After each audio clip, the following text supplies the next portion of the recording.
All right, what's up, guys? We're gonna talk a little What basketball.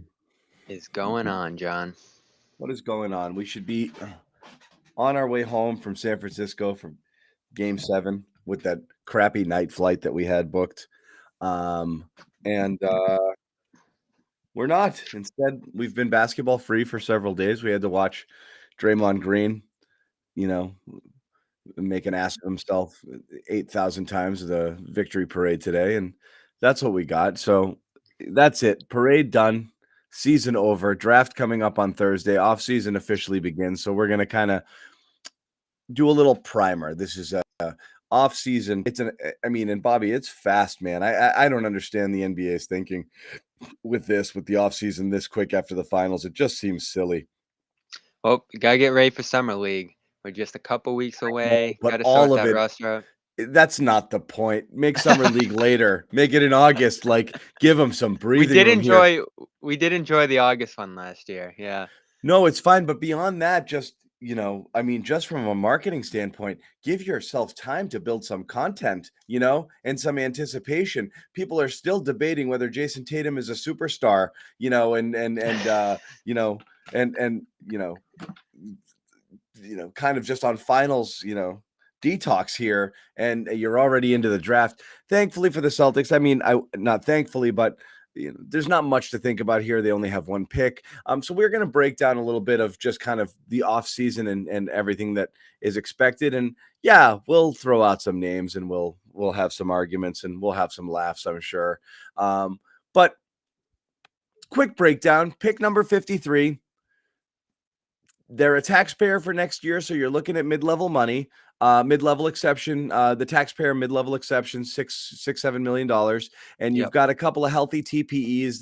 The biggest which is 17 million, and that's your best shot at acquiring a talented player to kind of supplement what you have. And then there's always the blow it up, crowd, or do something bold or bold strokes sort of crowd.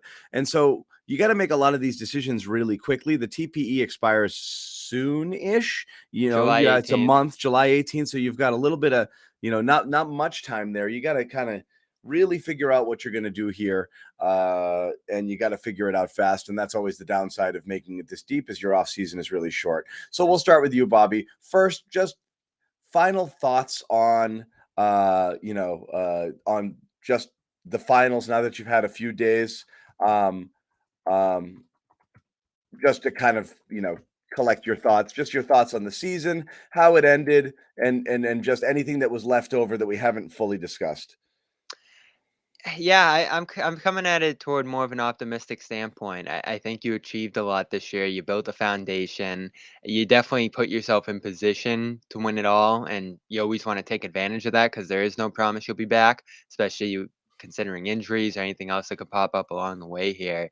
So I get why people are coming at it with a heavy dose of disappointment, but I don't understand the rage or frustration thrown at this season. I just think you accomplished so much, especially with your starters and building a rotation that effectively had the best starting lineup in the NBA when they were healthy, when they were rolling. Progress across pretty much the top three lines of the roster here. So I'm very satisfied with where Jason Tatum is at. I'm sure we'll get into him, but he's the least of my concerns going forward, even if he is the headline disappointer coming out of the finals. Yeah. Jaylen Brown, I've been saying it for years, untradeable. I'm not messing with him at all. He's your window, unfortunately, given a 2-year contract that he's on right now. But I think you have to play it out. There's really not a better second option that you could imagine right now, even given his limitations. This summer is going to be about Marcus Smart. And I think that's the conversation I'm willing to have if we're going to talk about something big happening with this roster. I've been willing to have the conversation with him in the past. Fortunately, the team didn't make that move in the midpoint of last season because I think he raised his game to another level that allowed them to make the run that they did there. But I don't think he got enough scrutiny for the finals. And we're back in this place with him where we're asking, is he the solution at point guard? Could you upgrade on him? And does he fit ideally, not only on the court, but off the court next to the stars there? Is there a friction when things aren't going right between the stars on this team and him, his leadership position, and the ones that the Jays are trying to develop there? I'm willing to have the conversation. I just think it's a really difficult thing to upgrade. And you almost say, again, to go back to our conversation last summer, be careful what you wish for. Because both of us, John, would have said, Kyle Lowry, boom, done. Lonzo Ball, done. And you look at those two situations in Chicago and Miami and how they finished out there, and you wouldn't have been in a good spot with either of those players if it went the same way that it did in those locations. Marcus, by contrast, I think you couldn't have imagined a better season overall, right until the very end. So we'll have this debate as we do every year with him, but I think you got a great amount out of him this season. He won Defensive Player of the Year. I thought he took strides as a point guard when he was disciplined in that position. So I'm leaning more toward keeping him, but I'm willing to listen to anyone's ideas when it comes to upgrading on him, because how are you going to argue with the fact that ball handling and facilitation is a problem on this team after they just went turnover crazy through the postseason? Well, I have a hard time disputing that. there's a lot of layers to that, and we'll get into it as well, because I think you've got to. I think it's a problem that goes beyond just smart. But I'll address that. Just want to ask, just globally, your opinion. Is this team, and I want to get into smart for sure. Is this team Is this team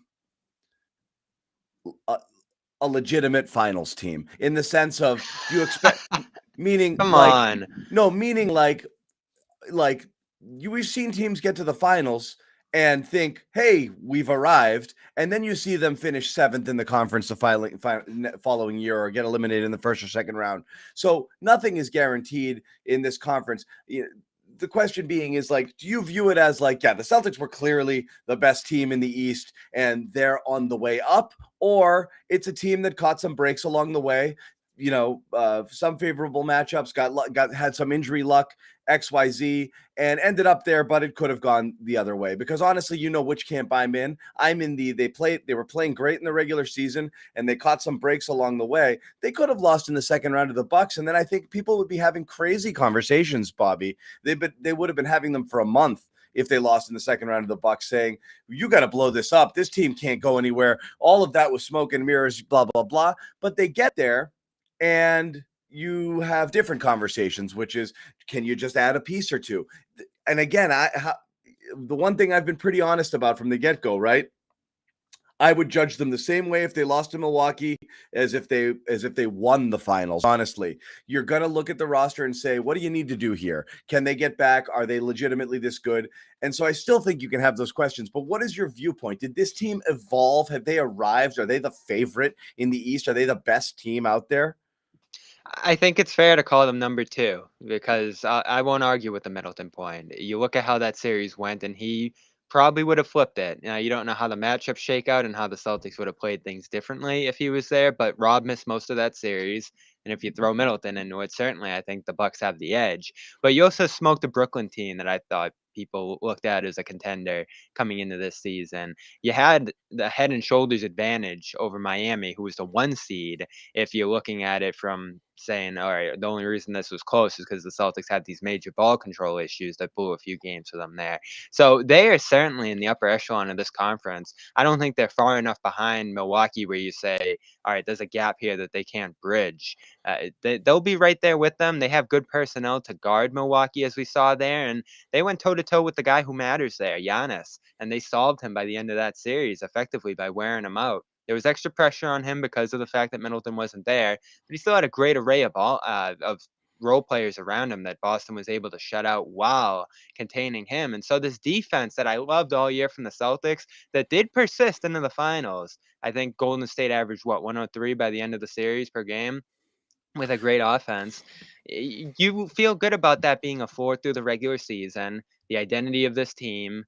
a unit that's able to raise the level of its offense of the team's offense when they get out in transition and things like that. And then you hope that you make some upgrades here and that guys improve individually enough to be able to raise the team's half court offensive abilities. And I So, still believe in Tatum in that so sense. herein, and so this is how I think I want to transition a little bit into the offseason. This is where I think you're a little bit stuck. And this is where you and I have been at loggerheads here in terms of roster construction. Every time a name gets mentioned, someone like you or someone, lots of other people will be like, that guy can't defend. He's a liability. Fine. I understand that thinking, but also if they can't play offense, that's a problem too. And so you lost because of your offense, not your defense. So now it becomes, what are you looking for? And what are the Celtics looking for in the offseason? And I'm going to use the Derek White example. I thought the concept behind Derek White was flawed. Not that Derek White isn't good, not that Derek White isn't a useful basketball player. I didn't understand them needing a defensive specialist who's a combo guard that neither handles the ball and runs the show, is not a shooter, and also just is more defense on a team that was so desperately starved for shooting. Didn't understand it then.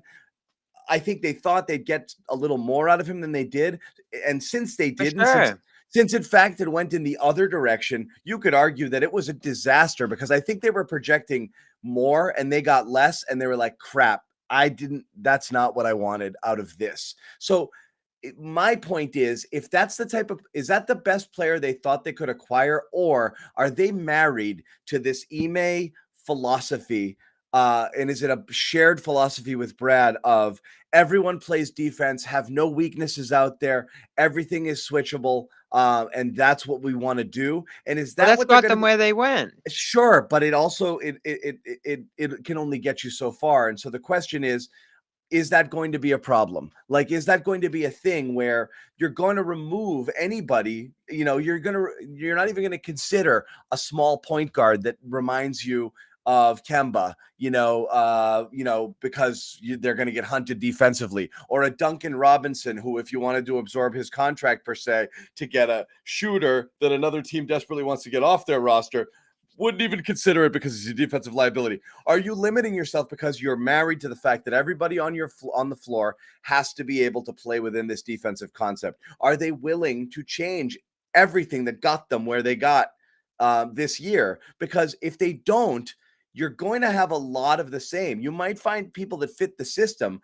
but you could end up with the same exact problems at the end of the year when you just don't have enough relief for Tatum and Brown, or enough shooting on the floor to space it, or enough dynamic playmakers on offense who can initiate offense on their own. That's going to be an issue. So I'm really curious what type of player they're targeting. I think those are two different conversations, the two you bring up there, because I wouldn't sacrifice what they're doing defensively by trading Smart for a guy who's less of a defender, possibly more upside as an offensive player. I think they just did the opposite of that, and it was the biggest difference between the 21 and 22 teams.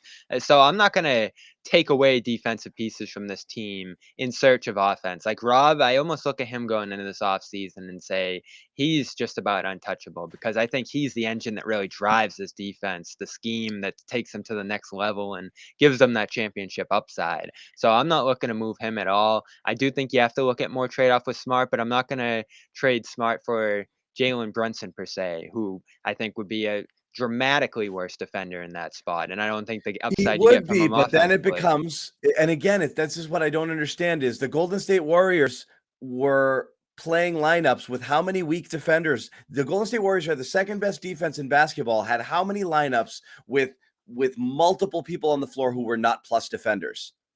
Quite a Yeah. few. Yeah, but they have a system that's kind of on a string I anchored by understand, but that's the this point amazing is help you defender in Green. you should be able to do that as well. And if you've got, someone like Rob back there to help clean up some of your messes, that's kind of the point. The Celtics defense should be able to hide some defensive liabilities there. You're playing lineups with Curry and Poole out there and not worried about getting killed. Clay, I know, who was once an all-world defender, is certainly not the same thing that he was before. I mean, he's more than capable, but he's not a lockdown guy anymore. But I mean, there were lineups Golden State was playing with guys who were not absolute killer defenders because they recognize the need for offense, and they're your champs. And they're not only your champs, they're your champs with the second-rated defense in the NBA, which would have undoubtedly been the first-rated defense in the NBA if Draymond Green didn't miss half the season. So why can't this work for the Celtics? Why does everybody have to be a plus defender? It Because doesn't make sense to me.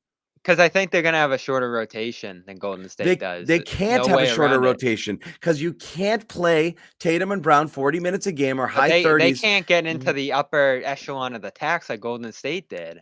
Like, there's just no way you're gonna be able to match that level of depth. Now, you do have to get to, like, 9 or 10 here, I think, but you're pretty limited in how you can get there. I'm not opposed to bringing on Robinson, and this is the second It's half not of the even the question you just Robinson as asked much there. as Yeah. it's not even Robinson as I'm saying. I use him because one, he fits into the TPE, and two, he's exactly the type of player that is all offense, no defense, that immediately gets dismissed here because the idea is that you have to be able to play defense to play within the system. But So you're I'm not giving wondering, up any of your defenders for him. So yeah. I feel better about that because you could put him out there as one singular defender who you can hide. Because against most teams, Golden State's probably one of the exceptions offensively. You can hide one guy, and the Celtics did that with Pritchard and Neesmith for stretches this year. I think you can get by with four great defenders, especially if Rob's on the floor, sort of in that green role, protecting the back end. Like, there's a security blanket there that I think you can get away with one guy. But if you're trading in a central core rotation guy like Smart, who's playing 36 minutes a game, and you're bringing in a Brunson and saying, all right, we're playing this guy 36 minutes a game, that I think changes the fabric of your team. And do you gain enough offensively? Do you gain enough playmaking with a guy like that it's going to make up for the amount of defense you lose as a team? Because I don't think you're the number one defense anymore at that point if you're playing You're a guy like not, that but for. that's there is where someone like Derek White all of a sudden becomes something a different story because now Do you you have do have confidence in him stepping in? none, but it doesn't matter.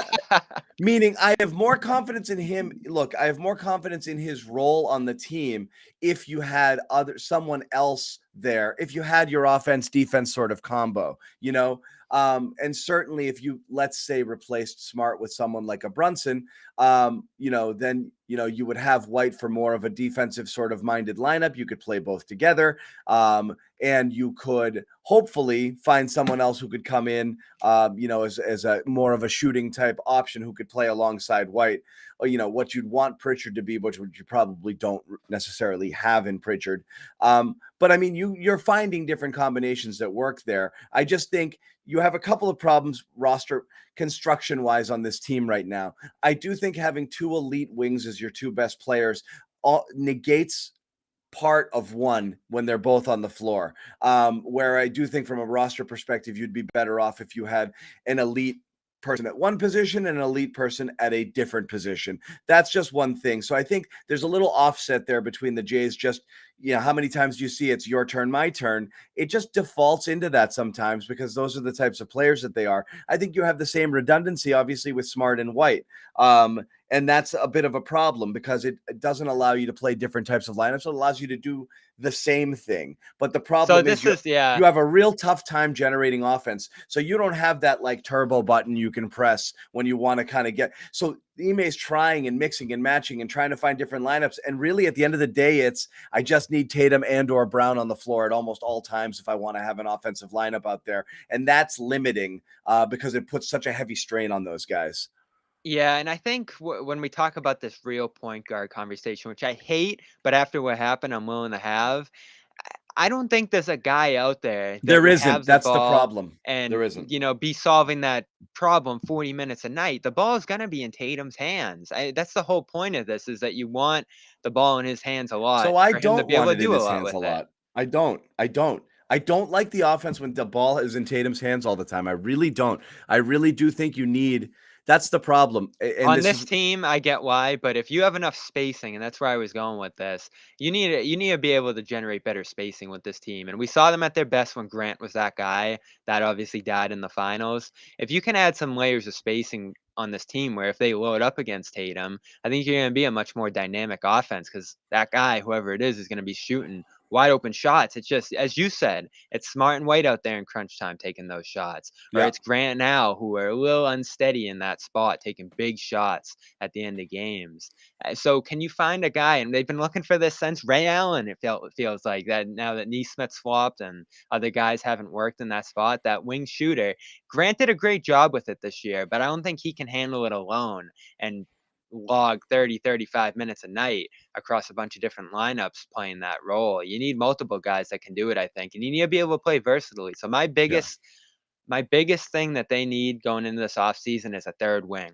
They got to find a guy that can allow them to play three wings out there and be more versatile offensively while still playing the defensive system that they want to. No, Yeah. not as much double big next year. Not as much Grant and Al, Grant and Rob. If Grant's still more of a big, I look at him, than a wing guy, even though his defense got much better this year. I want that third wing, and Yeah. I think that's attainable. Without knowing who these people are, things that I would do differently next year is go away from double big, and You have uh, to, for Al's sake. for Al's sake. But the second thing I would do is I would stagger Tatum. I know Tatum and Brown are going to overlap quite a bit because they're your two best players. You're not going to play them 24 minutes each, but I would stagger their minutes more and try to surround them with shooters. That's what Ime wanted to do. Remember, he was talking about that earlier in the Yeah. year. He was like, "We want these guys to play together, but we're gonna, play them across different lineups too." I would like to see them staggered more, where it's no doubt that you're the guy out there, but also when defenses draw, you have to be able to make the defenses pay when they sell out to stop those guys, and they can't, and they don't. And this is where I think there's a bit of a problem is because those guys aren't necessarily playing off one another. It doesn't matter when they're both out there at the same time. Only one guy's got the ball in his hands, and the defense is just watching that guy, and that's about it. And then they can leave almost everybody else open except for the other guy. So I mean, there's just not. It doesn't really help you the way that the roster is constructed right now. The burden is really heavy on those guys, and I don't want the ball in their hands a lot. They should not be making plays, and the reason they're making so many plays, or the reason they're asked to make so many plays, is I think you have to look at the way Ime handled things this year and think they're not just doing whatever they want out there. He does not want the ball in Smart's hands that much. So I really question whether or not Ime believes truly that Marcus Smart is the guy for this team. I think he recognizes he's the best guy he's got, but I don't think he's not the guy with the ball in his hands in crunch time. No, because again, I think they want to run an offense that loads up against the pressure that Tatum and Brown draw, and then get the ball out and create all the movement from there. And that's when we saw them at their best. And they certainly reached a level this year where they were assisting on like 70% of their shots during the postseason and made magic happen. You can show a bunch of different plays through that run where the ball is just whipping all over the place. I think it's underrated, the progress that they made in terms of running that kind of offense. Now, did that lead into turnovers at times? Were there times where they just need to take more advantage of their shooting, particularly in the But finals there when the turnovers were on rampant? I don't understand wanting to play with pace and also wanting to run the offense through Tatum, unless Tatum gets a lobotomy, or unless somebody just friggin' just shoots him up with energy drinks prior to the game. You're going to get what you're going to get, which is walking the ball up the court and or getting the ball in the half court and then just stopping and settling it down. And it's just not. I know you might want one thing, but you're not getting that thing if you're running the offense through Tatum. Yeah, it's difficult, and he improved at it through courses of the year. Probably went back the other way later in the playoffs.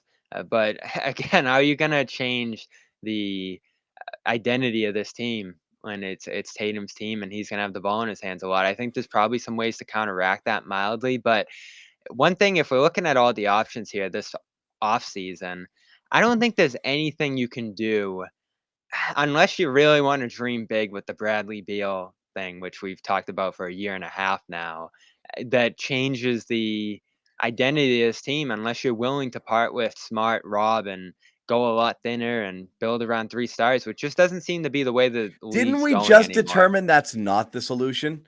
Yeah. Here is the solution, okay? And this was this was in there's two options here, okay? The most obvious option is spend your way out of this, okay? And as best you can. Don't be And they have a afraid of the good chance to do that. don't be afraid of the tax. If they weren't afraid of the tax this year, and you and I talked about it, and had figured out a way to maybe not have dumped Wancho earlier, to maybe have been able to hold on to Richardson and still acquire White, having moved different money around there, not been afraid to go into the tax, as they clearly were. The fact that everybody hit their bonuses when they went to the finals, and the Celtics still avoided the tax, makes it perfectly clear that Wick made it clear to Brad, no tax, period, this year, Unless we win the title. no matter what.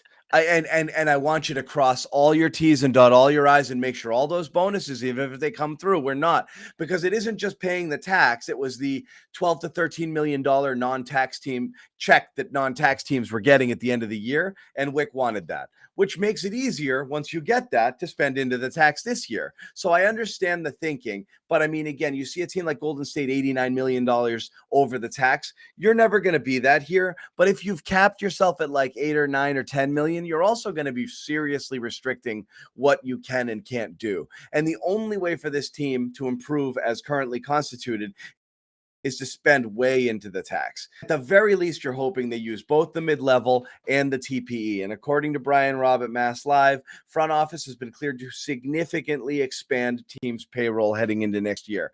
What significantly means, obviously, is that's a subjective term.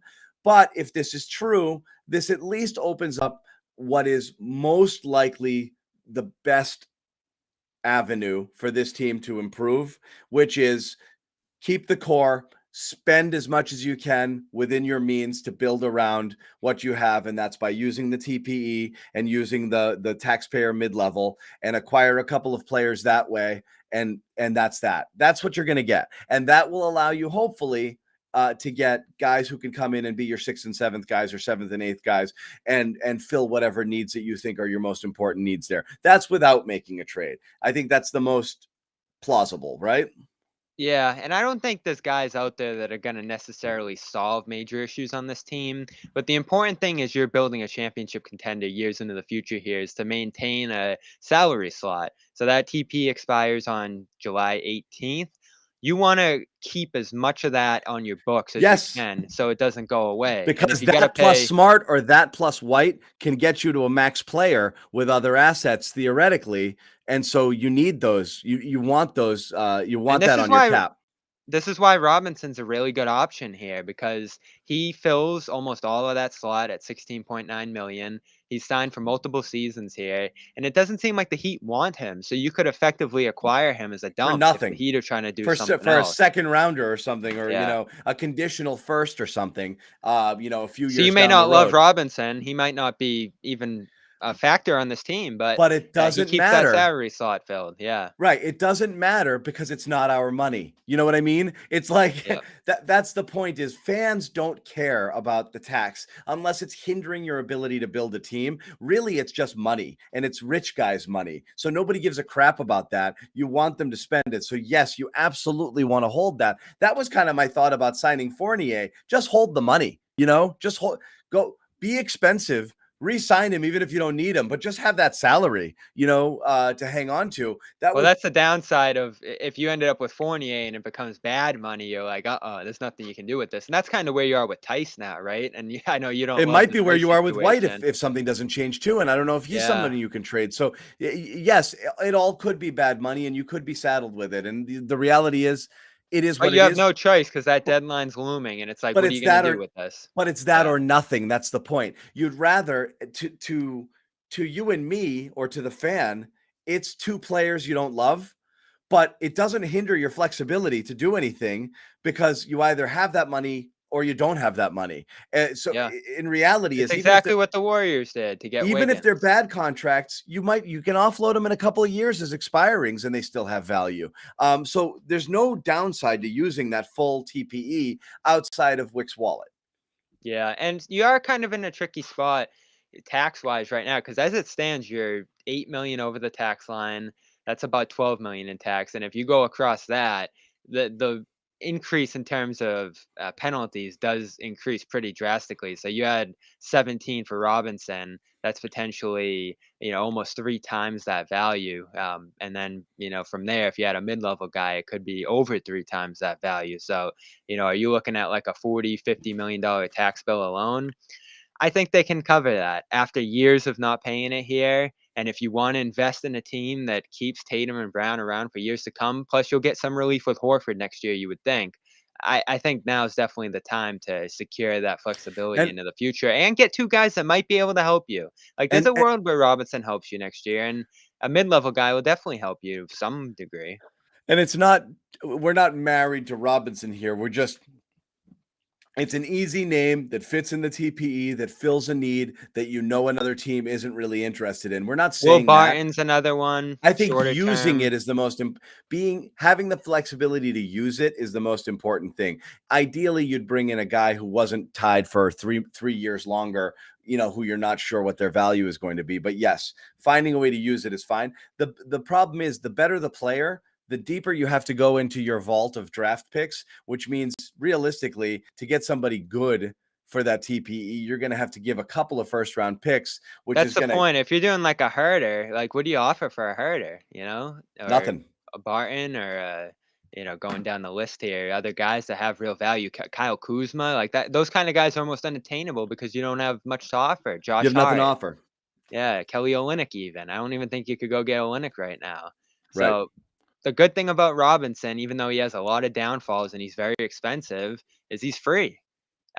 So like that's what you're looking for there, is just to maintain as much of that salary slot as you can and pay as little as you can. Because I don't think you want to offload a first of, what would it be at this point, a 2024 first? If you were giving up After a the first draft, for you one of can these trade TP next. guys. After the draft, you Okay, can so trade next 23 is year's. available. Yeah, you Yeah. can So trade it. You just can't trade it now. yeah, so Yeah. I don't think you wanna do that, even though I'm in favor of stacking those up and moving them if it's the right kinda guy. There just isn't the right kinda guy that's available to you right now, and this is the tricky thing, like, there's nothing out there that I think just dramatically changes your roster, and you can dream of bigger moves, but I just don't think they're realistic. I mean, we started off the show talking about Brunson. You realistically can't do that because you're hard capped at 151, and you're at 151 right now. So there's really no way you can hard cap this team next year and fall under that unless you make dramatic cuts to the edge of the roster. So if you're going to make a big change to this roster, you're going to get a lot thinner.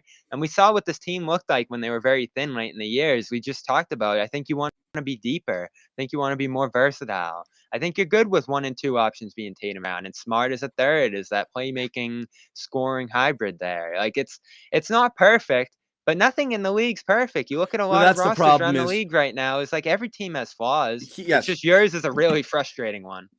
And here's the two arguments being had simultaneously, okay? Because it's fair. I'm gonna go into my little bag. I do not Alright. like Tatum. I do not like Tatum and Brown as your Clip that no. right there. We'll No, use meaning that. I do not like your two best players both being wing players. I don't think it's an ideal roster construction place.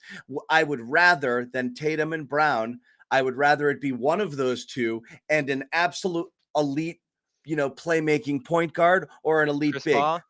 No, meaning like what if there was John Morant and Brown or John Morant and Tatum, I'd feel better about it than the two wings. That's all I'm saying.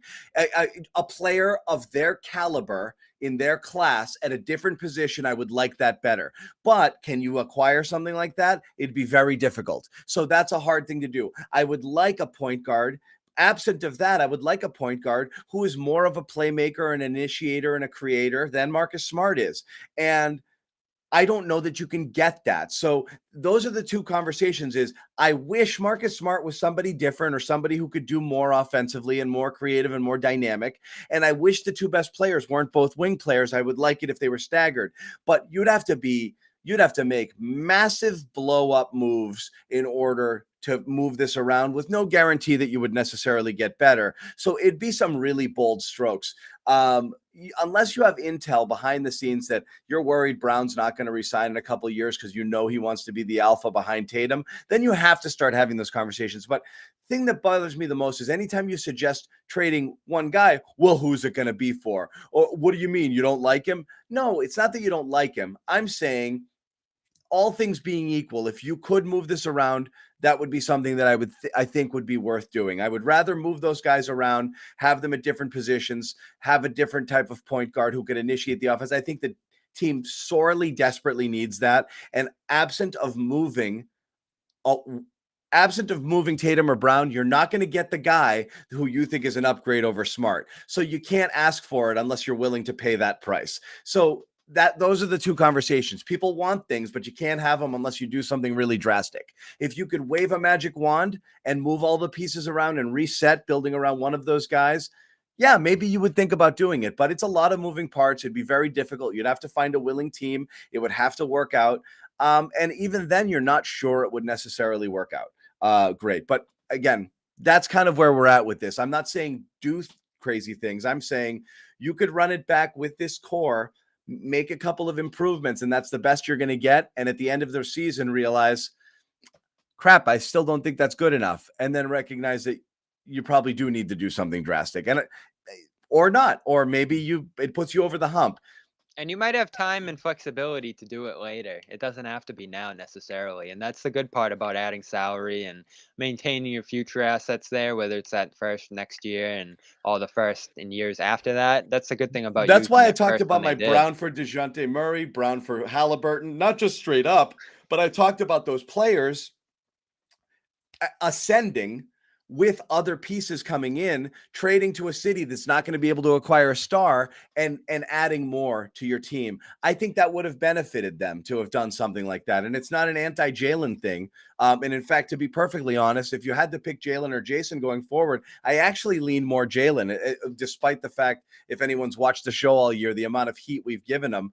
The beginning of the year, I really thought Jalen might overtake Tatum as the alpha on this team, and I still think it's possible that he does. But I don't think he will, as long as the team still thinks Tatum is the number one guy, because they're putting the ball in his hands all the time, and it's very clear that they think that he's the man. But And I they just made the would have absolutely considered doing something along those lines. Yeah, and we can do what ifs about a lot of different routes they could have gone, even with Smart. But in the end, they rolled with it and they made the finals. And you can say if this happened, this happens. They don't, but they did. And I think that shows that this plan that they're on right now has at least a certain level of a floor that you can build on if you make the right moves from here. The tough part, I think, and this was still my biggest takeaway from the finals that I wrote about for Boston Sports Journal this week, is that the depth of this team really failed you. And if I haven't agreed with much that you've said tonight, John, but the Derek White, the Derek White thing, like I was so excited for it.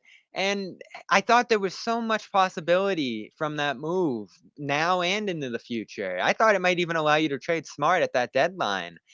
But none of it panned out. Nothing about that move worked. Like, you got some mild benefits of it from his presence and his approach, but nothing distinctly about him, I thought, made this team significantly better. And I'm not sure what it's going to look like for him in coming years here on this roster. Like, what kind of things is he going to do? What kind of ability does he give this team? Is he going to improve all that much? The way they used him wasn't great, and what he gave them was very tentative and unencouraging for much of his time. He had a nice little run in the East Finals there. His shooting was dreadful, like worse than you could have imagined. So I don't know what's going to become of him. I'm worried about the depth of this team more than anything. Is Grant going to continue to ascend, or does he fall back a little bit from that 42% mark? Pritchard, I think you lose. I don't think there's much upside there at this point. And I think this team's actually going to be looking to replace a lot of what Pritchard and Yeah. Neesmith bring to So the table at those spots. So that's my thing, you got to Bobby. get deeper. Bobby, I said this and everyone got mad. Like, you got mad during the year when I said this. I was like, what this in the simplest terms, what's the team's most likely objective this offseason? That's to find two guys to play in front of Grant and Pritchard. Okay. That's what I said.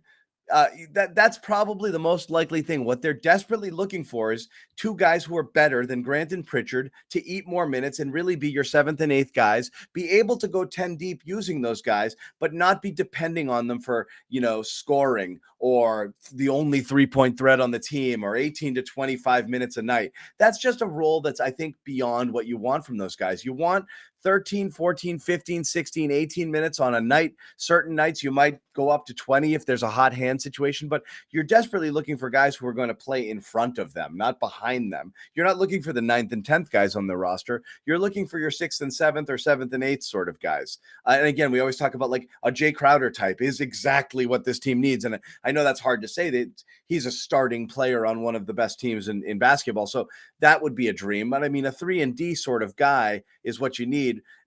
Those aren't, And Grant was that for the whole regular season. I know, and around it but they don't grow on trees, those guys. So you gotta. Grant was the closest thing they had on the roster, and he absolutely played well and beyond expectations. But they're still looking for better than that, because I think they recognize what Grant is. I think a name that gets thrown around is PJ Tucker. Again, he's 125 years old. So again, at some point that's going to expire. 2017, I would have loved that.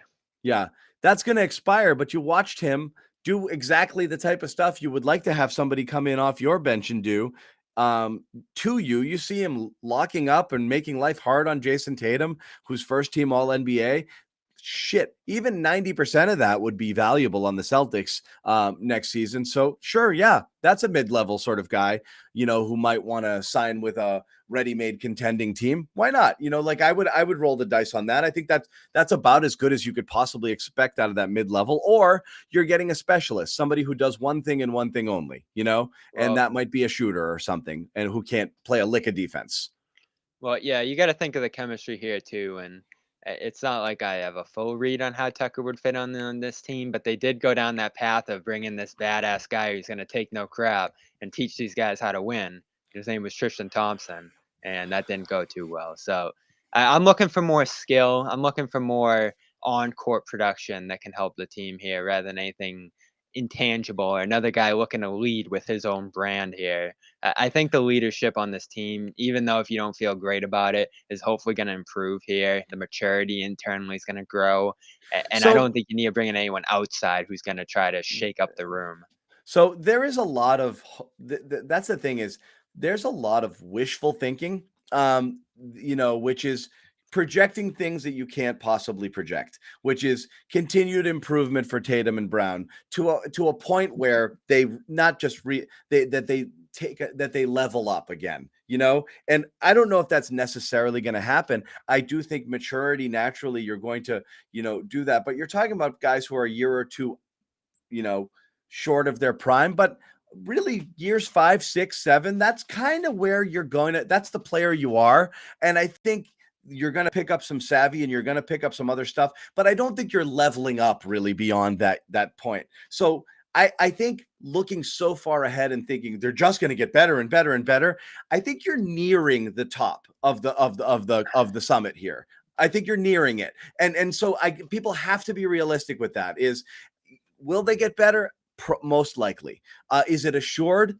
Definitely not. Not to a point. Tatum did just go from no team at all to first team. I understand that, but I mean, again, you look at his numbers across the board and they're fairly similar. So sometimes that has to do with the competition. You're looking at John Morant, who probably makes it, who fell out. You're looking at that weird oddity with Jokic and Embiid both canceling each other out as two of the best players. You're talking about a year where Paul George, Kawhi Leonard, Dame Lillard didn't play. Anthony Davis didn't play. So, I mean, there's a lot of high pedigree guys who are easily in the top 10 mold who didn't play at all this year or had their seasons cut way short.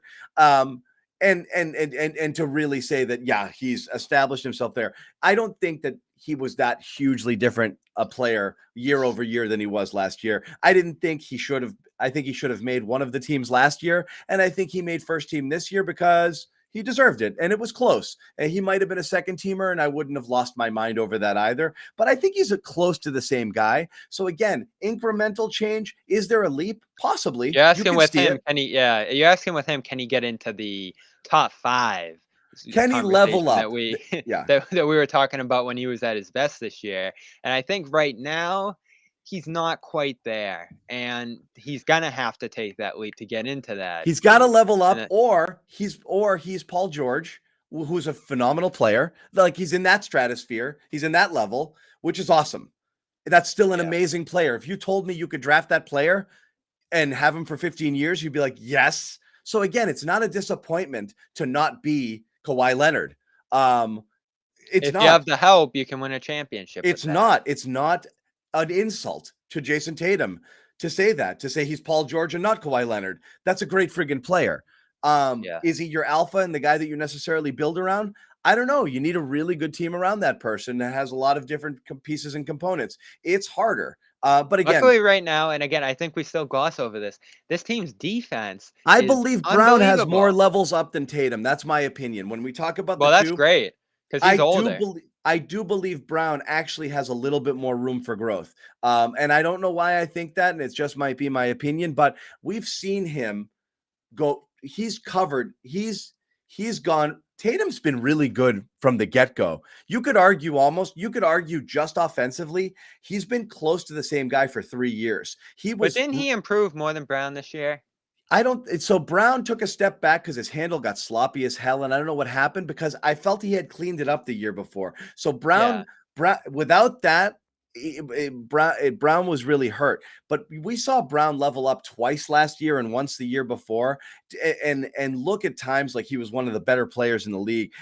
It's there. I just don't know how to access it. With Tatum, I think He's you've gotta seen. embrace that growth Tatum sought out, and Yeah, again, I'm not saying Brown didn't seek it out because he was in the film room with Ime during the winter when the yeah. COVID stuff was happening and everything, and he got that winter run there at point guard for the month or so, but that's what he's gonna have to go through, and the team's gonna have to embrace, and they tried it last year, they just weren't successful at doing the same stuff playmaking-wise Yeah. with Brown that Tatum So, did, and if you want him to take that leap, he's gonna have to do it, as frustrating as and it's but gonna be. But the difference between those guys is Brown has significantly better athleticism, and honestly, you might argue a better shooter as well. And so Tatum has to get in the lab a little bit this year to figure some stuff out because that handle's not great. He's not getting by people off the dribble, and really his strength is in kind of being able to hit those really tough shots. My biggest problem with Tatum is Neither of those how handles are great, yeah. they're not. My biggest problem with the thing is, though, Brown is so athletic, he can get easy buckets. My biggest problem with Tatum is every shot is a challenge for him. He does not, he gets so few easy baskets. There's not a lot of superstars that can't count on a few easy buckets. Tatum can count on very few easy buckets. He has to work for hard. The degree of difficulty on a lot of his shots, even the ones around the rim, he's horrible around the rim for an elite player. There's not a lot of high scoring players who do that. And you can see that in his true shooting percentage and other things like that is he, he just doesn't make enough shots because he takes tough shots. He doesn't get enough gimmies. It's gonna take them some time to get better at what they need to get at here, which isn't just ball control and making the right reads, which I think were the 2 initial steps here. See, We talked about the things people they say weren't stuff able to like do. this. Which statistics show that Tatum is a better shooter than Brown? Show me the stats. The Brown is 3? better. No, it's close, and it's not. Brown is a better shooter. Brown is a better. He's better from 2 by a significant margin. Yeah, I think Even Tatum's better from 3, Brown's better from 2. maybe. I mean, Brown. They're in the same conversation from 3 in terms of their percentages right now. The last But couple remember, of again, we seasons. got our count for the pressure they received. Tatum substantially more pressure, double teams, blitzes, all that different kind of stuff than Brown receives. He's the Again, beneficiary of a lot of you're that. talking about either you build a Phoenix team that has stuff everywhere without a top 5 player, but with a couple of excellent players, and then hope that gets you there. And it didn't for Phoenix 2 years in a row. Or you have faith that Tatum is legitimately ascending to that top 5 player role and can be that monster that can carry you on his own. Well, Those are, let's talk Rob, because yeah. the difference between Phoenix and Boston is you did lock up Rob at what 14 million, and Phoenix is going to lose Ayton because he's up to 30 million. So that was a really good move, a really important move. But the question you're asking there is, can you count on his health year in and year out? Because I think we both agree that if Rob makes the leaps he could potentially make here, and stays So healthy, that's the this team's thing. got a championship over the I next think couple years. and so when you look internally, again, I honestly believe Tatum is at or close to his ceiling. I think he could get stronger again.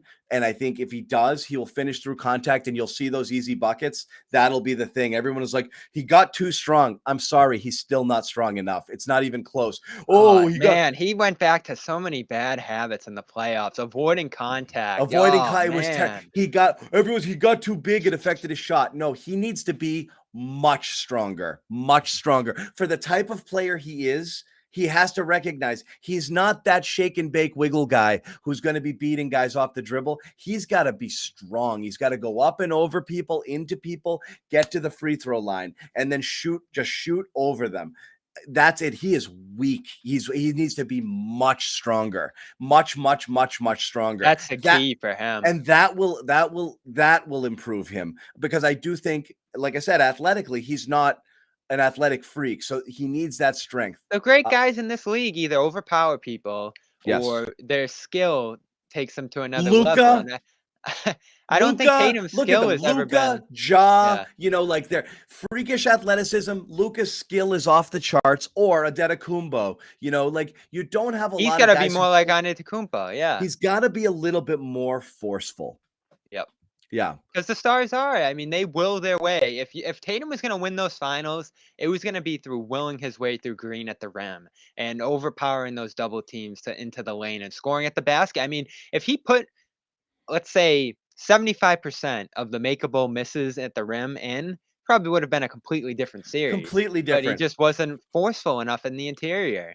Yeah. And it felt So like the physicality and everything he faced caught up to him mentally by the end of it. So he's still playing a little bit of AAU college ball with just kind of getting guys on a string and just like, The he's just step back. playing in the park, step back sort of stuff. And let me take this guy to school. And honestly, like the reality is if you went through the numbers and you looked at it when he's guarded by elite wing defenders elite athletes, elite wing athlete type guys who are long, they he can't get by those guys. They keep him in front of them. And he can't necessarily shoot up and over them either because they play I him mean, so. Wiggins dominated him Women's ate him defensively. alive, and Yeah. because Tatum couldn't shoot over him either because Wiggins was playing him so close. He could get up and contest those step backs because he was right in his face. So reality is you can't be an elite player and a one-on-one type player and get locked up, by really good guys or when teams throw doubles at you. You have to be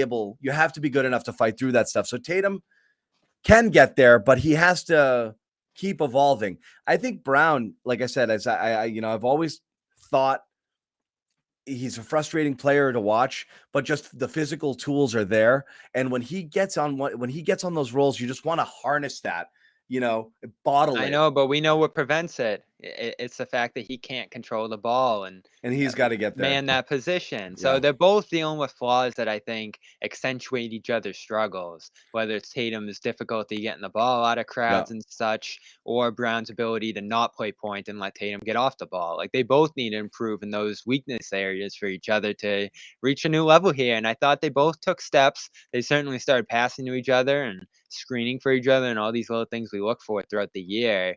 But right now, Tatum, as you say, the forcefulness has to improve. His ability to be active off the ball definitely needs to improve. But he's got to be able to trust the guys around him to play make. And that's So where we get back to Smart. Do they and trust him in that role? And the big men that I think they need to utilize much more, making reads, and then just I think empowering teammates throughout the flow of games, making teammates better. That's probably like the third step for them to achieve. And yeah. they did a good job at spots with Grant, but that was more of Grant hitting everything he took from three this year. So So those are all going to be important areas for both of them. So again, I just want to be clear because I see a comment like this. This is not a Tatum overreaction. It really is. I mean, and then Bobby can attest to this based off of a lot of our chats, behind the scenes. I, you know, I I have some concern. I really You're do. concerned, John, if they stay the same. If Yeah, they're adamant about reaching new levels as players, this is going to go well here because they're both young and they both have enough years left together, I think, to see this through. yeah. But if they stay the same and they're satisfied with who they are and they think, "Oh, this is good enough. I'm who I am," it's not going to end well. because I just don't think you can improve the roster enough around them for these guys, who they are, to win you a championship. It's pretty close because of the defense, but offensively, you saw there was a lot to be desired out of this group. So this is all we can talk about free agents all day long. We can talk about the TP all night long. You can dream a Beal if you really want to, but no matter what they do, it's going to be about these two reaching a new level. It's 100% in terms of two things. Will they reach that level? Do you believe that they will reach that level? And do you believe that they are intent on staying here together to see it all the way through? And this Do you is have any where, other again, choice? the Celtics, who? The Celtics. Their only choice is to look to deal one of the two in a blockbuster trade. How can you do that though? Right after you make the finals. Oh, is Brad gonna come out tomorrow and be like, "We're looking to move"? It's not likely, but I mean, again, we're not again, this is where people kind of get the conversation wrong. It's not a matter of trading a guy because you don't like him. It's trading a guy because you think the team might be better with another player as good as them who does different things. That's it. It's not that complicated. It's You'd have not. to have some incredible foresight. I mean, you'd have to go back in time effectively and say, "All right, we're gonna get Murray, and he's gonna become what he became, and we're gonna get who like Ja when he first got drafted." And even that would have probably been a reach utilizing Brown back I then to mean, get someone like we're that. we're saying you'd need tremendous foresight, and Indiana just did it. They traded an established all-star player, for a guy who they thought is going to become an all-star. And I said at the moment of that trade, the best player who just went in that deal was Halliburton. Easier to Like do it when you're out of the playoffs though it than when is, you no just made the question. finals. No question. Yeah, Yeah. so and Sabonis again, not as good of a player as Brown, Again, so it was this easy is to if give you him up. want to be bold. You have to decide, do you want the two of them together? And are you content building the roster around them? And the answer is more likely than not, that's the direction they're going to go. In which case, you have your very boring options of adding TPE and mid-level exception, run it back, and hope the improvement comes from within, which is very reasonable take and most likely what's going to happen. Or you start to get a little bit crafty and you start having the next conversation, which is the Marcus conversation, or the Marcus and Rob conversation, or do you roll those guys up into a third star sort of thing? That's the next level. The craziest one is splitting these two guys up, which when you say that, people lose their minds. That's the least likely thing to happen. But when you say it's this guy's this is off the table and that guy's Here's what I think you untouchable, should I do. don't believe anyone's untouchable. But realistically, they're keeping these guys and they're trying to build around them. I think what you do is you make these edge of the roster improvements we talk about, the draft this weekend, the MLE and TP moves. You carry it in the next year and see where it brings you. If you're really having big offensive struggles, if it's not working with Smart, I know you're not necessarily in a position of strength then, but I don't think you're in a position now where you can get ahead and make that Brown move you're talking about, or make that move that upgrades Smart. You can dream about a lot of different guys, and the grass might look greener at that spot right now. But again, like Brogdon, I wouldn't trade Smart for Brogdon right now. You can't do the Brunson thing.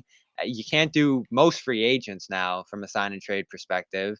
You can really only do a TP that's not going to cost you any of those things, or an MLE, which you can't get those high level free agents, but you might be able to get an extra wing here that makes you just a little bit more versatile. So this is all going to have to happen internally here. There's no quick fix.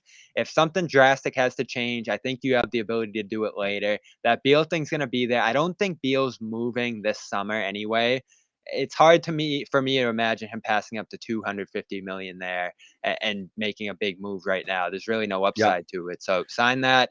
He's tradable at the deadline or whenever that deadline passes or next summer, and then you can maybe reassess it then. Because look, I mean, Vegas thinks you're the favorites to get him. I think there's a lot of reasons you could potentially get him. It's just about if it makes sense for you, if it makes sense for him, and there's the pieces in place to do it at that time. Right now, I say no. You ride this defense, you ride this internal improvement. Yeah, you try to get better along the edges and set yourself up for stuff down the line, and you feel good about what you just did last year and the coach. And I think that's the safest move. I think it's the most likely move. When I say do other stuff, I'm saying I don't think it's off the table simply because you reached the NBA finals. I think there are ways to improve your team that could involve things that nobody would ever think of or discuss. And I think it's okay to think about them or discuss them. Realistically, though, the smartest thing to do is run it back and then try to build around them and then hope for that internal growth. And again, of course, you're going to hope for internal growth from Tatum, who's 24, from Brown, who's 25, from Rob, who needs to get himself in shape and get himself healthy. You've got enough young guys here that I still think there's So another let's level. say, I Yeah. mean, I think we both realistically So improve. before I we think we do, both. before Okay, we go ahead. do, I want everyone to make sure that they remain calm here, because I know Yes. when we talk about things like, when we mention Jaylen Brown and Jason Tatum and people I'm not advocating trading Brown or Tatum. I'm advocating the idea of exploring all options necessary to potentially improve your roster, which could include splitting up the Jays if you thought that was going to make you better. Nobody is off limits. Nobody is untouchable here. There's not only one way for this team to win. That being said, I don't see it happening. But we do want to talk about calm because, we don't want to get too worked up here heading into the offseason. We're supposed to relax, Bobby, right? We just worked hard.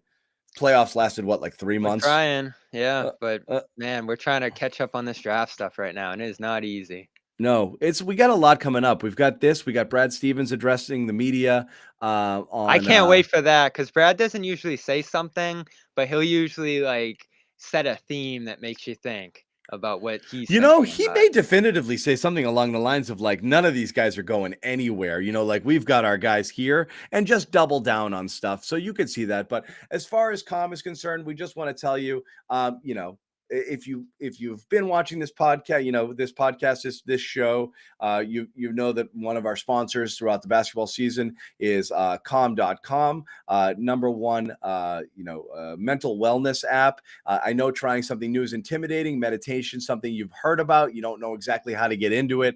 This is super easy. Just go check out Calm. Great way to relax your body, get your mind right. Morning rituals, it can change your day.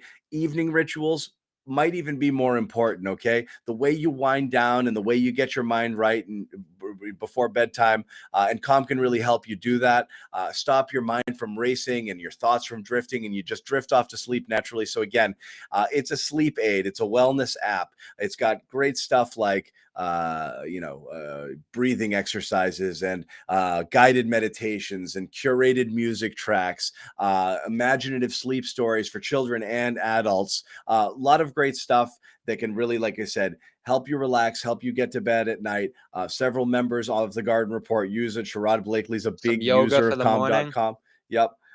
Jimmy Toscano, calm.com. He can't get enough of it. So again, go to calm.com/garden. You get a special offer, 40% off a Calm premium subscription. I know you'll say things like, oh, I can find this on the web. Trust me, having all of this in one place, the way that it's laid out on this app is going to make things so much easier for you or for yourself. Just try it.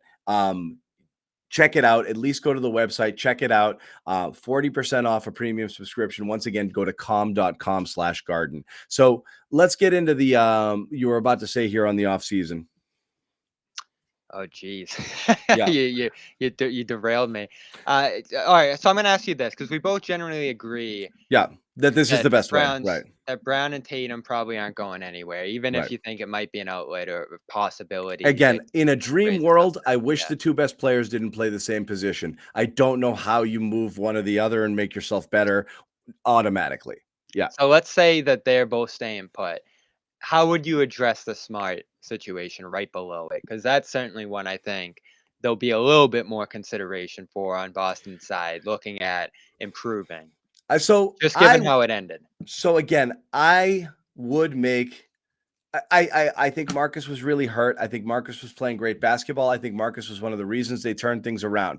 I still think they need more than that from that position offensively in order to make life better on the Jays. I think the Derek White thing, when they brought him in, one of the things both Ime and Brad said is he's going to make life easier on the Jays. That did not happen. He was not the facilitator they hoped that he was going to be. And worse, when he was on the court, defenses sagged so far off of him because his shot was so bad, it actually put more pressure on the Jays. It cluttered up their space. It was a disaster. So White did not help. in the way that they thought he would help. And the point was they were trying to get Smart some help there, and it didn't work.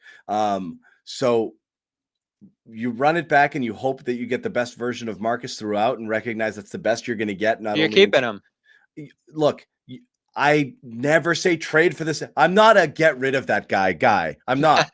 Like, it's stupid. Yeah. And I'm not in the same way, I'm not this guy's an untradeable guy, because that's also stupid. I would trade anybody, and I would also keep anybody if what was being offered in return is garbage. So everyone says, go get that playmaking point guard. Who? It's not easy. It's not out there. You have to find somebody that would want what you have anyway. I'll give you a name. Sadaransky. Bring him in. A couple years overdue. Nobody wants He's a this free guy. agent. Look, like with everything, realistically, I tweeted this earlier too. I caught some heat, but the three biggest needs of the offseason, sadly, Bobby, are number one, a wing player to take a little bit of stress off the Jays. I got a name there. So Otto Porter Jr. Oh, fine. Perfect. Sure. It's someone in that vein, 100%. So a wing player like that, absolutely. Number one need. Number 2 and 3 needs are sadly finding guys who can do what you thought Derek White and Daniel Tice were going to do when you traded for them. And that sucks. Especially Tice. And that's a tough one because you can't. And I'm putting them both in that bucket because you thought White was going to do certain things for you and he didn't. He did some things for you. He's not a horrible basketball player. He didn't do the things he was expected to do here at all. Oh, I'm saying Sadaransky's going to Spain. Crap. Yeah. He did not do the things you expected him to do at all. And then the Tice thing is, it was very clear that Ime found him to be flat out unplayable. So he was supposed to be your big relief there. You don't think he could be rejuvenated in the regular season? Maybe he needs to be because he's stuck, and you're in trouble there if you can't play him at all ever. Because he's here for 2 more years at $9 million. Between those two, 2 years for Tice, 3 years for White, at an average of 26, 27 million per year over the next 2, plus having given up a first-round pick, a future swap, Richardson, which would have been an expiring contract this year, and a player of value that hanging on to him wouldn't have been all that bad. And whatever, Romeo, doesn't matter. But you gave up assets, and you've got 27 million tied up to guys that right now you're not really sure what their roles are, and you're going out there looking for guys to do kind of what you wanted them to do. You should not be looking for a backup point guard right now if you acquired Derek White. You shouldn't, but you are. And that sucks. And you might not be able to because of the fact that you have them, because you don't have the so that's a problem. Level, if you want to go after Tyus Jones. And I see I'm seeing so many names flying up and down the chat. You got to be realistic here and say, all right, free agency, the max you can offer a guy is $6 million.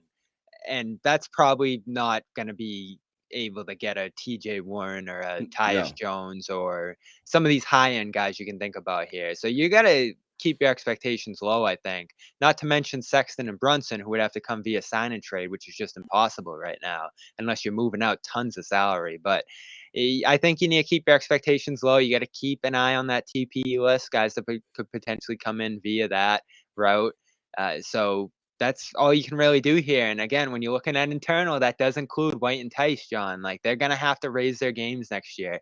They're going to have to become more of the parts of the solution to this, or they're in trouble. Because I don't think you can effectively move either of those guys or improve on them. You could move them, but it'd be a dump, right? Like, I don't think anyone sees value in White right now based on how he played. No one sees value in Tice right now, certainly. No, so you're stuck with those guys, and the problem is you actually need guys to do what they're supposed to do. So the fact that you're looking for a backup point guard after you acquired White, and you're looking for big man depth after you acquired Tice for 2 more years at $9 million per is bad, and so you're going to question whether or not those were horrible trades. Mid-season. I'll say, it'll become very obvious very fast. I think everyone's willing to look at it and say, wait and see, but I said it during the year. Brad had a great preseason and a really bad middle of the season. And again, it's not that White is awful. It's that the team had different needs and you didn't address them. And now you still have those needs. Now you need shooting. You need a backup point guard. White provided neither. You need big man depth, and Tice didn't provide that. And you're still short a wing player. So you need all of these things, which is a little bit frustrating there. Where are you at on the Pritchard Neesmith types? So I'm all out on Neesmith. I think and I heard you've said this before. I really do think that listening to Neesmith talk was almost sad. Like, I'm a phenomenal shooter. I lost my confidence. What do you need to do? Back to the drawing board. You don't want to hear a guy talking about going Take a back to the break. drawing board in year 3 or taking a break when you're a third-year player. You don't want to hear a guy not sure whether he wants to go to Vegas and work out some of the kinks.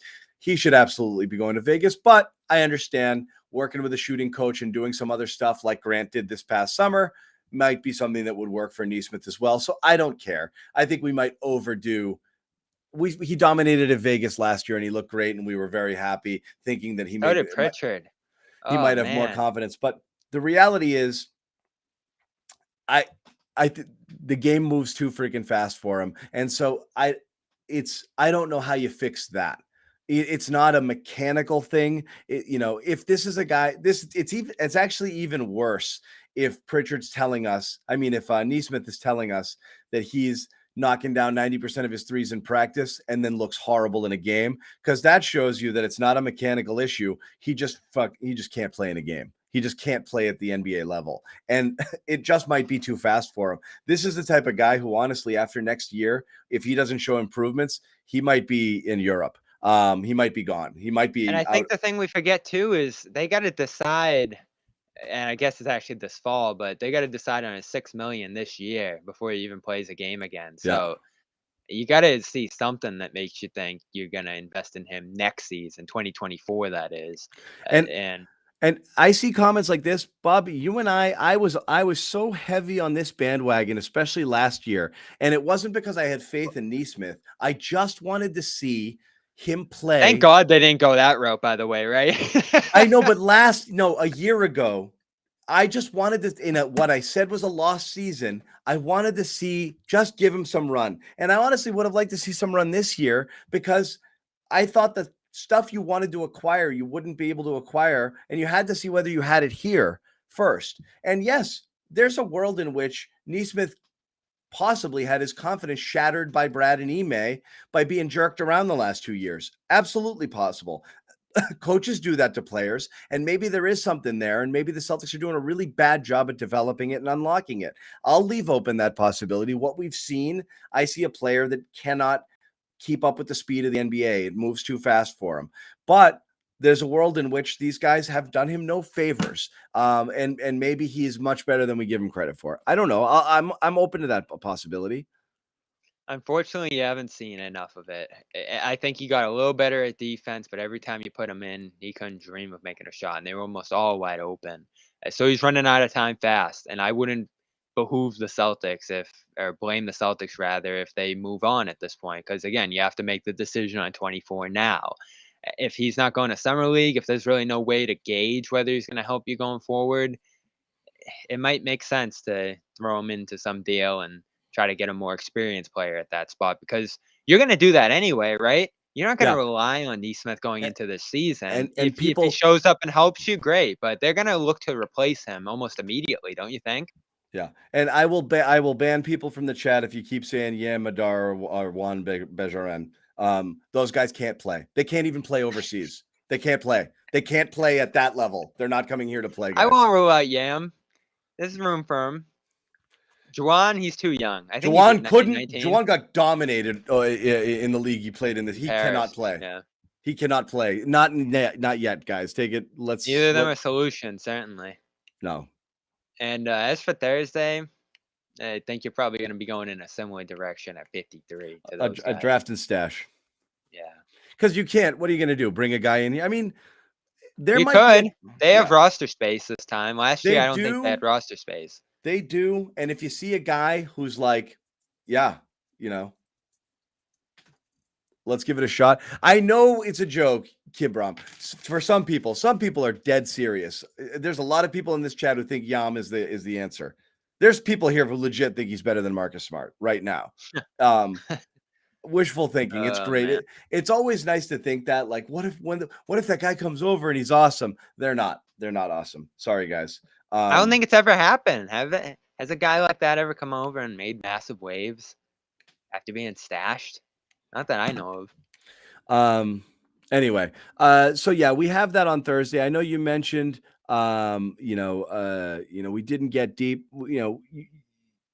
You asked the Marcus question. I'll answer it outright.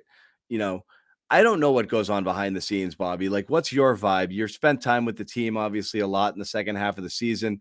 Um, you know, I don't know what's happening there. I do question how much Ime loves Marcus as a player, just based off of the responsibility that he kind of gives him. Marcus has multiple times thrown out comments of like, well, if I had the ball more, and I feel like that's kind of like little pokes there, So I think they recognize it's an imperfect marriage, but they made it work. And I think that's the best way I can describe Marcus. I think Smart more than anyone else made it work by reeling his game back in, setting ample screens right through the finals. I thought his off-ball activity was really good.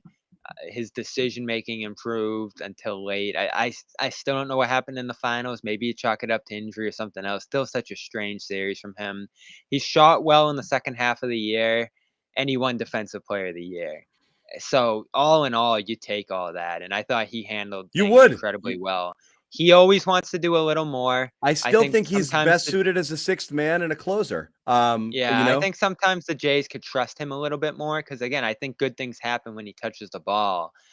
But I think when they get in really stressful situations like the finals, he does try to do a little too much. And everybody's got their flaws. I think that's his. But the good is much better than the bad at this point in his career. So I think people have this thing in their head where this point guard who's this maestro passer comes in and solves everything and he's on the ball all the time and it's like Rondo in '08, and that just isn't the way the league is anymore. It's not the way this team's going to play no No, matter who it is. And whoever it is, like let's say it's Ricky Rubio. That player has so many flaws in their own right that it's so going to be a many. problem keeping That's them on not the what you floor. want at all. It's not. That's the problem is yeah, there isn't that guy out there, that wizard. What I will say is where people get, again, I think get the Smart assessment slightly wrong is they look at him and they're like, oh, he'll make a pass. And they're like, oh, people told me he's not a point guard. There's more, as you said, there's more to the point guard position in the modern NBA than that. It's when we talk, everyone thinks playmaking means only passing. Playmaking means, can you make plays all over the floor with the type of offensive player that you are? And that means get by people off the dribble, get to the basket, get your own things, create shots, pull up, do things where there's gravity around you that you draw defensive attention and create space for people because they have to worry about all the And even though things you he's can. not great at those things, he thinks the game that way. And so And he thinks sometimes it, his but mind he's takes not over. great at it. Right. He wants to be that guy. He's not that guy. And I think when he tries to be that guy is when he gets into, some of his worst tendencies. Of course, he's not. I mean, look, everybody in the NBA can shoot at some degree and can pass. So please don't take to Twitter every time Smart has an assist. And and I do love his passing. I think he's a great and say, look, passer. he's a real point guard. Yeah, he's an absolutely a better passer than most people on the team. But again, you're talking about guys when they have the ball in their hands, they create, and they do different things. I mean, your modern point guards are who? Ja, Luca, Trey, Dame. They're multiple score, they're multiple threat guys. It's not just, oh, they That's only why pass the Tatum has ball. the ball right now. I mean, you're essentially trying to make him one of those guys in a 6'9" frame with length and finishing ability and all the different things that pressure defense from that spot. You just need to improve at the reads and everything else that goes into that side of the game. So Right. even though I know you don't love him being on the ball all the time, I get where they're trying to go with that. I get the whole process that they're looking at here. It's just that Marcus sometimes fits awkwardly into it. There's probably a world where you could upgrade his position here, but let's not forget So a it's the big trickle reason down. a big reason they're where they're at is because they flipped offense into defense, Yes. solidified the full starting lineup's defense, and you have a And point guard that probably can hid defend five. some of the offensive issues because I do think we fell in love with like, oh, their offense is third rated or second rated over the last. The reality is, Marcus. Again, I don't know how much better. There's two problems. I don't because he's not a spacer, and I mean, fine, his shot improved over the second half of the year, but he's one of those guys that the other teams want to shoot the ball. And so his presence out there is always going to draw more attention to the Jays. And the fact that they don't trust him running the offense entirely on his own puts the ball in Jalen and Jason's hands and makes them primary ball handlers, and then makes Marcus a spacer and a not great shooter. Like, it's a weird fit, That's if you where it have gets awkward with him, and that's what it made White's addition so devastating, is because he basically became a worse version of Smart became at a that worse spot. version of that. So now he's not running it. He's not setting up for those guys. The defense isn't paying attention, or not only that, they want the ball to swing to those guys. So they're going to leave them there. They're going to crowd the other That's guys with the always ball in been their hands. Boston's issue. Yeah, And, it's and like so every postseason that's run, where it it feels hurts like it you. ends that way. So Yeah. you have to look at Smart, not just for the things he does when he does it, but because he is who he is, and the fact that they won't let him just run the show, it creates a situation where he's the other guy also when he's on the court, which is the guy who doesn't have the ball in his hands, who's really just a spot up shooter when Tatum and Brown have the ball and are trying to create on their own, facing double teams and not being great ball handlers or great passers themselves. And it really mucks up, really kind of mucks up the engine a little bit. So when you talk about moving on from Smart or having somebody who can do different things, it's not that Smart can't pass the basketball. So again, there's no reason to tweet every single assist and be like, look, it's more than that. It's it's a goofy fit. Yeah, and I don't think his value's enough to upgrade on him, which is important. And No, you want him he's there, more valuable to you than he is to other people, for the most part, I think. especially now that you have this 5-man starting lineup that just smash teams. And Yeah. there's a world where if you're fully healthy with those 5 guys on the court, you're beating teams by big enough margins where you're not in crunch time a lot of the time. And what's going to be important to making this roster deeper and diversifying yourself, and especially bench guys improving like White and Grant, is to have more options in crunch time, to not have to necessarily go to White and Smart every time, or even have Smart on the ball all the time in crunch time. Like, as you said, 6-man. I don't think you can get back to that world, but in 2019, when you had that roster, there probably would have been games where Smart wasn't on the floor if it all worked out. So does Robinson come in and make himself an option And in those spots, yeah, or Porter, one of those wings? yeah. There's not a lot of avenues now to making yourself deeper and more versatile, but you put yourself in the right direction if you make a few good decisions this Yeah. offseason. Not to mention bringing in some good young guys that have some upside and you feel good about playing and developing, if Couple that's more possible. Couple more things I want to hit on before we go. The number one, we've thrown it out a bit. I know it's getting traction, so I just want your quick thought on Bradley Beal. It's not. Let's not have the conversation about whether it's realistic.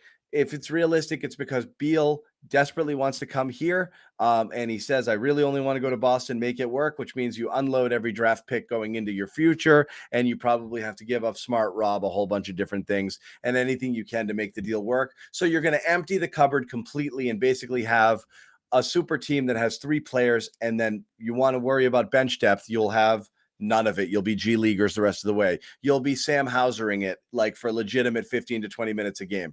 And some people actually want to see that. But I thought we were past this, Bobby. I thought this year proved the 3 superstar thing isn't a thing. I know people will say, oh, you're bashing Tatum and that's an overreaction to the finals. No, I think that's just an assessment of the type of player he is, the type of player he needs to be for them to kind of get to that next level, or, get over the hump. I think the Beal thing is a crazy overreaction. That, like, get the 3rd star. It's the only way you can win. Yeah, I think it's a reaction of someone who really doesn't believe in this core and what they did this year, or the players who stepped up, whether it's Grant, whether it's Smart, whether it's some of those guys lower on the roster. If you think they're going to take a step back, it would probably make some sense to consolidate, or Rob's health for that matter. It would make sense to consolidate some of those things and get a star. But But do you as want we've to? Yeah. talked about, yeah, you don't want to be in a situation like the Lakers were in, where if one of those guys are hurt, your season's over, or Lord forbid, Bradley Beal's health goes down the tube, or his game continues to You decline like only it did get last Beal year. if I you're mean, going to he really trade. struggled. You only get He Beal really if you're going to struggled trade last year. Jalen. And I'm not saying to do that. Directly or indirectly, because adding him could lead to Brown's departure down the line if he Yeah. doesn't feel like a big enough part of this equation here. Now there's some benefits to possibly getting him too. Like, is Tatum more comfortable as a second option? Would Beal's presence here, even intangibly, make Tatum feel better about being here long term, or more comfortable about just playing his game and not having to carry all the weight of being the face of the team, or making all the right plays or doing everything 100% to a T and dealing with the criticism of it. I think there are some tangible benefits to and intangible benefits to making Beal the centerpiece of this team. I just think it comes at such a huge cost, not only salary wise, but what you lose, especially Rob. Like Rob, I look at as a deal breaker there. I think even with his health concerns, he's too good to pass up for a guy It's like Beal. it is funny. The Rob conversation is so interesting because And these people who think you're going to get him for White, Tyson, Grant, forget no. about it. No, the Rob conversation is so interesting now because last year, before, when you're talking about including him, you're still talking about including potential.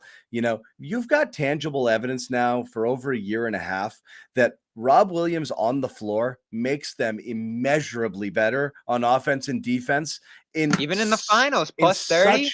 such a provable. It's you see it with your eyes and you see it with the numbers. The numbers hit the on-off numbers with Rob are off the freaking charts. And I don't love selling out on stuff like that all the time, but his value might be We see it. even greater than we're willing to acknowledge. And when you talk about leveling up, there is a world in which he stays the same kind of goofy, dopey guy that doesn't fully get it. Sometimes he has these lapses and he'll never really get his full potential. And maybe he never gets fully in shape. Maybe he's not Well, going how to be a about guy his who will take performance in his the body finals? seriously, or maybe he's a guy who's just not going to get in the lab and get in the gym and work on a turnaround jump shot or a baseline jumper. But if he does any of those things, I don't even want to think about where he could go. At on one leg, out of shape, with almost no polish to his game, he was still a difference And he maker in never the bowed finals. out. Yeah, Yeah. he never bowed out, even going through what he went through. He kept pushing. He never missed a game after that game 3 in Miami. It felt like he really took Ime's challenge to heart this year. I thought he, more than anyone, had the most important finals performance on the Celtics. And maybe that's not a high bar because everyone struggled, but it went almost overlooked how great he was in that series, how much of a game breaker he was, and potentially being a guy who could flip that series if he was himself. And now you would hate to go through these next 2, 3 years and have each year the final assessment be, oh, if Rob was healthy, they would have been in position. But when you have him and he's made the Imagine improvements if and there you've was invested in him, I yeah. don't know how you can throw it away now. Imagine if you had a someone like this, like someone, who was looking for Rob, you know. And that's why the third layer I talk about with Tatum and Brown's improvement, I'm always going to go there. You can't involve Rob for the whole game. I mean, that's half your job there is They making forget guys about him. consistently Ime involved. Yeah. probably draws one or two up to start the game, and that's why Rob starts. How many games does Rob started with 4 or 6 points in the first like Yeah. 3-4 possessions, and then never touches the ball again? I couldn't believe how little they used him in the playoffs as a playmaker. And part of that's on him getting more aggressive and demanding that role. I think he's pretty conciliatory toward the others and letting them do that. But he has a great ability. There were a few assists to Tatum in the finals that you looked at and said, wow, he's still capable of that, even at this Yeah. health level he's at right now. I'm thrilled about Rob's future. I was a skeptic in the past. He blew me away this year. Unbelievable. And if he didn't get hurt, he would have been my defensive player of the Yeah. year. And on a team that's dying for easy buckets, my God, like this guy shoots 80% from the floor for his career. Like this is the easiest bucket you Started have hitting on his the free floor. throws too in the playoffs. Yeah. He got so much better this year. Yeah. I mean, to go from a guy who was kind of funky and out of position defensively to legitimately a defensive player of the year candidate, unreal. Little stronger on the boards. I'd like to see him get stronger in general. And I want to see him really get his body right. I do think he was hampered by coming in out of shape. And so he needs to really, you want to see a metamorphosis from him. He may challenge him in his exit interview. Yeah. I think he was really the only one he mentioned by name. What did he So say specifically there? got to get stronger and get healthier. Yep. Yeah. Like I think It's a conditioning thing with Rob. He's just not, again, people are like, they took that comment at the beginning of the year when he's like, I got to bang against Greg Monroe and whatever. And it was, no, it was, you got a little chubby. And he did. He was out of shape. He was horribly out of shape. He couldn't jump. He just looked terrible to start the year. Last thing I You wanted to feel talk about. Oh, go ahead. No, you go ahead. I was gonna say, one guy we didn't mention, Al, real quick. You feel good about him next year? I mean, you wonder whether there's a world in which Al will take some sort of restructure or something, to finish out his career here. It's tough because he's at 19.5 now, right? I thought about you got so used to saying 14.5, but they made the finals, and now it's He's 19.5, so there's not 19.5. even much wiggle room to No, no, no. restructure, yeah. Now it's 19.5 to 26, but you wonder, I don't know if there's something that can happen there, but I think Al comes back and you can count on, you just got to find a way to reduce his minutes a little. And we talked about it a little with the double big thing. I think playing only one of those guys on the floor at a time just helps preserve each of them. And it also, just gives you a more dynamic lineup. So I do think you need to get away from that double big starting lineup and find a way to stagger their minutes. One thing we wanted to mention just in passing, again, just because the ripple effects that this could potentially have in the East. And I know people are, the Schadenfreude here is off the charts and people are just, doing victory laps over the dismantling of the Nets. But Shams with a report today that Irving and the Nets are at an impasse. He could seek to opt out, or more likely opt in, but look for one of those sign and trade situations, which I think would have to happen to get anywhere he would want to go. Lakers, Knicks. I mean, if he goes running back to LeBron, my goodness, that would just be perfect. I mean, he's got no shame, despite all the comments he's made in the past. Now, with Brooklyn included about staying and being there with Durant, now it looks like he's making a little bit of a leverage play here to get his full salary, to get the year security, or I don't know what. It definitely is a leverage play, and I could see him doing it. I feel like the Nets. I've said this since that series where he just looked unhinged and uninvolved, and I thought just the whole experience with him this year was not what they want to roll with going forward into the future. Even Kevin Durant at this point should start to have some questions about where this is going with Kyrie as a player. I'd let him go. I'd take what you can get. And if it leads to Durant's departure, oh well, it just didn't work. But you already lost Harden from it. You're going to double down and go through this experience again. No, Not to you may mention the have durability. I've said ever since the series, John, they got to let him go. What upside is there you to him may at this have to point? decide to process this thing. You may have to say, I'm going to trade Kyrie, but I want, instead of, I want expiring salaries and I want a shit ton of draft picks. And then I'm going to look to trade Durant to the best, I'm going to look to get my Harden deal off of Durant and start over.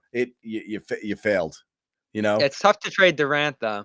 I don't know what you get for him that makes it worth it. They're in a tough spot. I mean, even with this Lakers deal, I was kicking around some stuff in the machine earlier. I think the What one are you that going to makes the put most. Westbrook and Durant together? I mean, what are we talking No, about you here? can't do that. So you're gonna have to reroute Russ somewhere.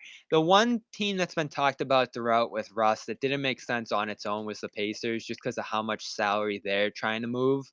But does Turner and Brogdon get you anywhere if you're the Nets? Like that might be the best version of a deal of a return that gets you somewhere today. Not including picks and such. And you might actually have to give picks to make that worth Indiana's while. I don't know where Russ goes. That's a problem in itself for the Lakers.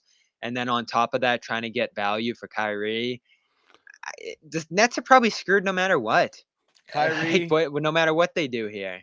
Kyrie And that's for great news for the Celtics, certainly. Kyrie for White, and what? What would you No, do? no, you're done with him.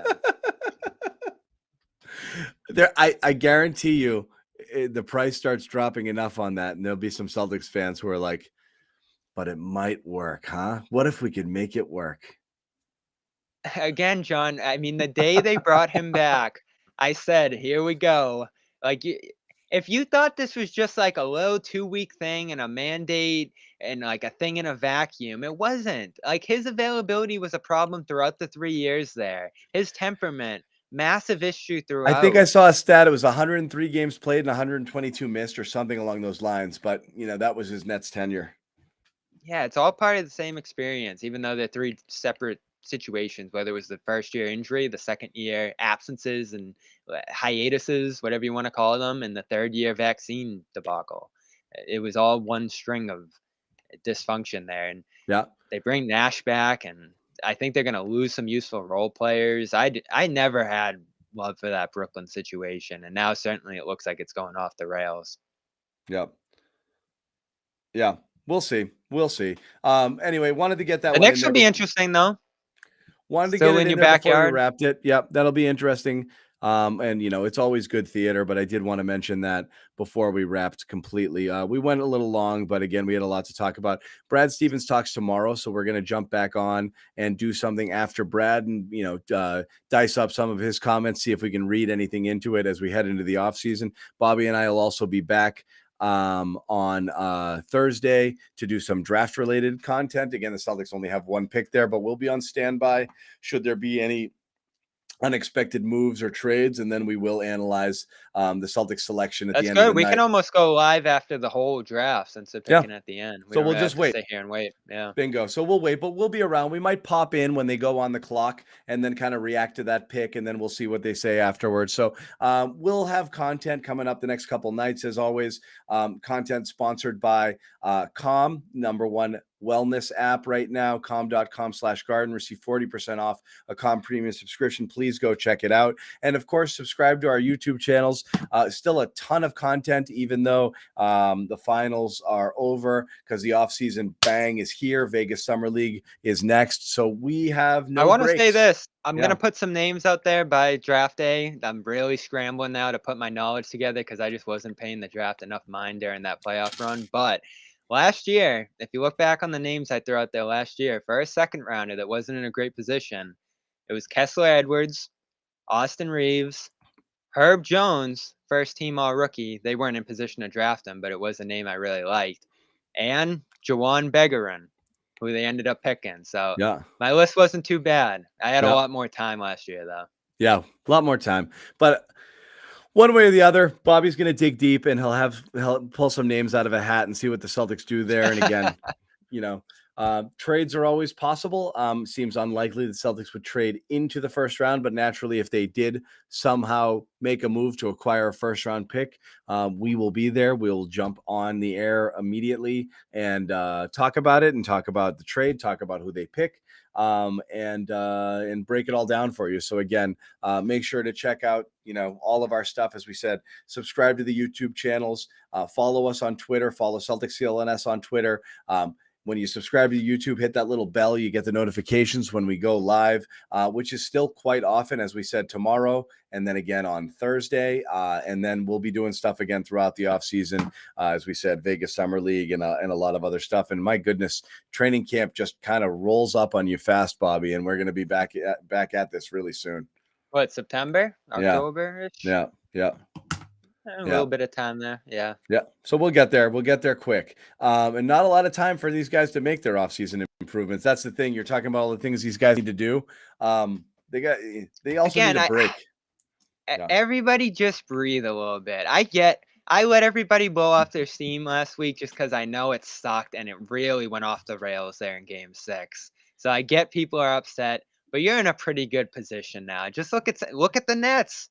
The Nets thought they were golden a year ago, and now it looks like their whole run's about to end here. You have a run here that could give you a few years to contend. You don't want to get complacent. Everybody internally has to improve here, but I think you're in a pretty good spot as a team. You need a little bit of help, not a ton. But this defense, this core, these two I stars, think this coach, I love it all. again, my final thought is I think you're as good as the players you have on the team right now. And that could be very good. That could be about the same. I don't know. I don't know if the team is the team we saw in the second half, the first half, somewhere in the middle. I don't know. I don't know. That's the thing. So yes, you want to see improvements, but the most improvements you're going to make is within the players. So it really comes down to, can Tatum level up? Can Brown level up? Can Rob level up? Can Marcus keep it together? Does Al have another year? I still think there are questions, so I don't know. I'm open to anything, and we'll see what happens. But as we said, we're just getting started on the off season. As we said, live show tomorrow, and then live coverage of the draft on Thursday. We're going to wrap it up. Thanks a lot, guys.